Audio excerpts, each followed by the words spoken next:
Gout অসুখটা কি কি symptom দেখে বোঝা যায়। মূলত গাউটের সমস্যাগুলো খুব অ্যাকিউটলি হয়, ঠিক যেমনটা রাত্রেবেলায় একদম নর্মাল একটা মানুষ শুতে গেল, সকালে ঘুম থেকে উঠে দেখছে যে আর পাটা নাড়াতে পারছে না।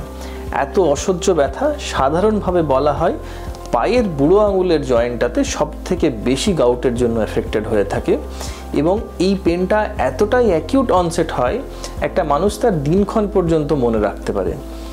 ডাক্তারি পরিভাষায় যেখানে গাউট হিস্টোরিক্যালি ব্যাখ্যা করা আছে সেখানে বলা আছে যে ব্যথাটা এতটাই তীব্র হয় যে বিছানার চাদরটাও যদি পায়ের উপর লাগে তখন সেটাও একটা অসহ্য ব্যথার উদ্রেক করে। তো এই একটা জয়েন্ট হঠাৎ করে ফুলে ব্যথা হলো অল অফ এ সাডেন, সেইটা গাউটের লক্ষণ।